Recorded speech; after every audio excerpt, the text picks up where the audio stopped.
Welcome back. Well, let's get back into the politics. The former Conservative MP turned Times columnist Matthew Parris is here, as is Guardian and Observer chief leader writer Sonia Sodha, who was a policy advisor to Ed Miliband. Matthew Parris, is your party now a no-deal party, and how can you stay in it if it is? It's difficult, but I think if you see your party going wrong, there's a case for staying there to try and help push it in the right direction. I'm not convinced if it carries on like this, the Conservative Party will be around for very much longer. And do you think it's going for Boris Johnson? He's the man to beat. I'd give him a good chance of succeeding, but he's fundamentally unreliable.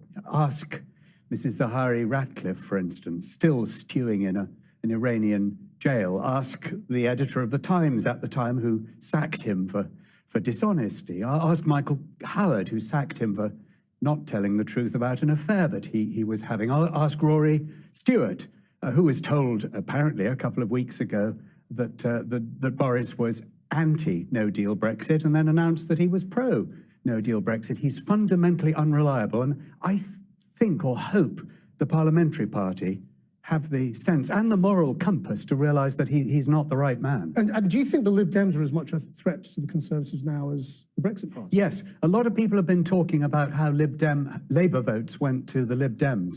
Quite a lot of Conservative votes went to the Lib Dems too. Look at Winchester. So the Conservative Party shouldn't just be worrying about bleeding to the right. They should be worrying about bleeding to the left as well. Sonia Sodha, I mean, if Labour is moving now to a pro-referendum, no matter what position, will they win back those people who voted Liberal Democrat? I think there are lots of people who, when it comes to a general election, if Labour shifts its stance in that way, would return to Labour, particularly if you're talking about a Westminster election. It's first past the post. In a European election, because it's proportional, people feel much more able to make a protest vote. So yes, I think if Labour shifts its stance, it will win back some of those voters, but it's still a bit of an if with Jeremy Corbyn, I think. It loses a lot of voters as well, doesn't it?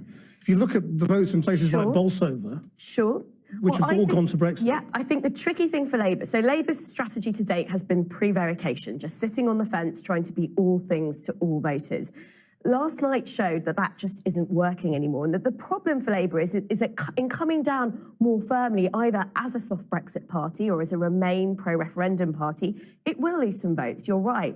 It's got to think, though, where is it going to keep most of its votes? And I think it's very clear after last night, it's losing many more Remain voters than it is Leave voters. So it's got to make that judgment.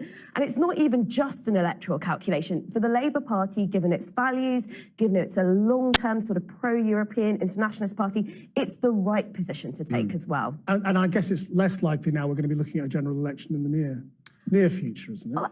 I think there's a chance you could see how you may get to a general election purely because a vote of no confidence in the government is one of the only firm ways of blocking. Well, do you think there will be Tory MPs who will bring down a government? Well, the Chancellor of the Exchequer, Philip Hammond, has as good as said that already. There will be a Boris Johnson leadership brings a general election pretty quickly, I would have thought. But that means Tory MPs will say Jeremy Corbyn as Prime Minister, which is the likely outcome of bringing down the government, is better than a no deal. And do you think they will? They will say the risk of Jeremy Corbyn as Prime Minister, which they will fight very hard and hope to win the election, but that risk, they would think, is worth taking if they can rescue Britain from a no-deal Brexit, which a substantial minority of the Conservative Parliamentary Party think would be a disaster. Nigel Farage is looking like the clearest, most charismatic politician in Britain right now, isn't he?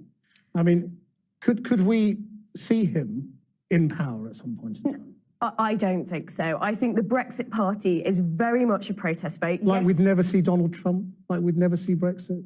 I mean, I guess maybe never say never, but I think under our electoral system, the idea that the Brexit Party is going to overtake the Conservatives, I think, is a bit of a stretch too far. He likes to boast that he's, within 6 weeks, reached the position he has, and so he has. But 6 weeks isn't a very long time. Within a few months, people will start seeing the cracks. People will start asking him questions such as you were asking him earlier on, which, as you saw, he was unable to answer. We must leave it there. Thank you both very much indeed. We're back tomorrow at 7. Until then, that's Channel 4 News. Good evening.